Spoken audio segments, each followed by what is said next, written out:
Well, the story is that Adam wanted to watch Grease one day with his girls, who were maybe 9, 10 at the time, and then realized that maybe the sexual content wasn't really that appropriate for them.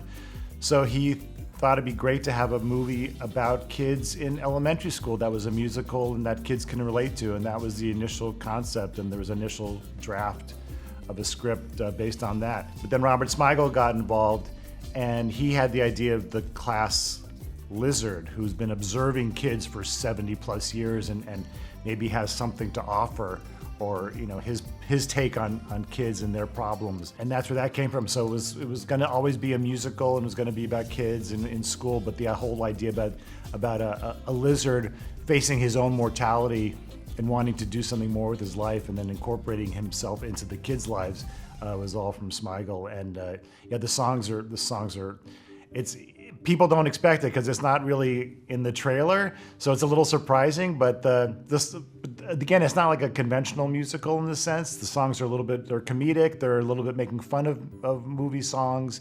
And they weave really nicely in. Some of the just snippets of songs, and we cut away from songs, and it was always from the beginning the idea. I was just going to add too, Adam loves music is in part of his career from the very beginning, right? So if you have a film, you have to have Adam singing in it, right? And Cecily Strong is great. Jason Alexander, who plays one of the girls' fathers, we couldn't tell him not to sing practically, It's so having such a cast, it just lent itself. And like David was saying, the music, it's a little bit subversive, we don't have rapping lizards and electric guitars and all that. We pay homage to Busby Berkeley musicals, and we also twist things a little bit, like having a song, a lullaby about Don't Cry, it's I think that catches people off guard, but the message, it's still there. It's it's good to cry, but we do it in a different type of manner, I'll say. We wanted to make a film, from the very beginning. Adam's mandate was let's make a film for the whole family, that kids can watch it and get something from it, and their parents at the same time can be getting another message. It works on a couple different levels. So that was always in the script's DNA and what we wanted to try and do. And you say, what you just said, I think we were successful, it deals with kids and their issues, and they can relate to my friends aren't talking to me anymore, to older people and their issues, when you start realizing you have an expiration date, your mortality is approaching type of thing. It was a balance also, because there was a song that was in the parent-teacher conference. There was a song where the teachers sing about substitutes and going on maternity leave, and we had to. It was great for the parents, but that one maybe it's a little bit too much parents. We got to get to the kid's story and Leo's story a little bit faster, so that we lost that song. But we always wanted to be able to have stuff in there that the parents will enjoy, and we very purposely, tried to keep a lot of the parent jokes in there just so the parents can be able to sit down with the kids and enjoy it on their own level. That was in the original draft. There was a description of the kindergartners as these drooling, wild, almost alien-like creatures, and that was just something we just latched onto. Said this is a great idea, just to have these, because that's what you look at little kids running around crazy, and that's what you think of, they're just out of control. And that was, we just latched onto that as just trying to make them these otherworldly creatures and make them as weird looking as possible, but not completely.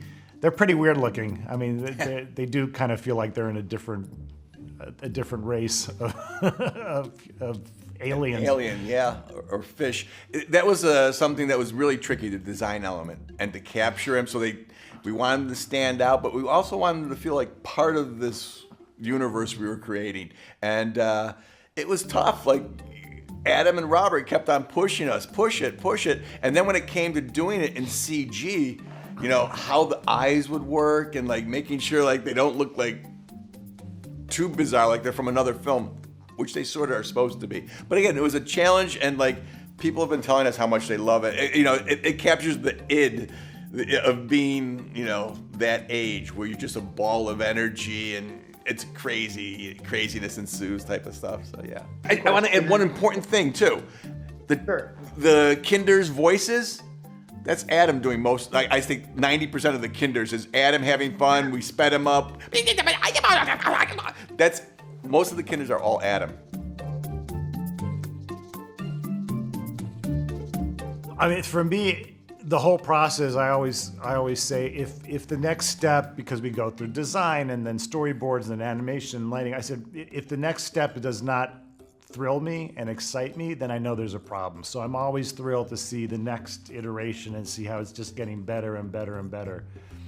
The worst day, I guess, is just coming up with a problem that you just can't solve, either the story problem or design problem, and just like, you're just racking your brain and your just creativity isn't there, and you're just thinking, how am I going to figure this out? And then you take a nap and then you wake up and you have the answer, hopefully. The best day for me, and this sounds so cliche, the best day was getting the job. You know, we had talked to Adam. Robert and Adam were always saying they wanted to do something with us, but like, we had to interview for the job like everybody else. And seeing Adam get excited when we were talking about how our approach would be, you know, and seeing Adam like you guys, you know, that was the most exciting day, getting the job. And again, cliche, the worst day is, you know, we worked as a family for 3.5 years. You know, we make all these people, it's like a professional sports team. We got all these super talented people together, you know, from the designers to the Animal Logic did the animation, to working with this great animation company. And we felt like we were embedded, like, even though we were working over COVID, like through COVID. And then like one day it's all like, okay, great job. Like, you know, hopefully the film will do the equivalent of the Super Bowl and find its audience and do well with people. But like the last day and not having those people around you anymore, it's pretty sad.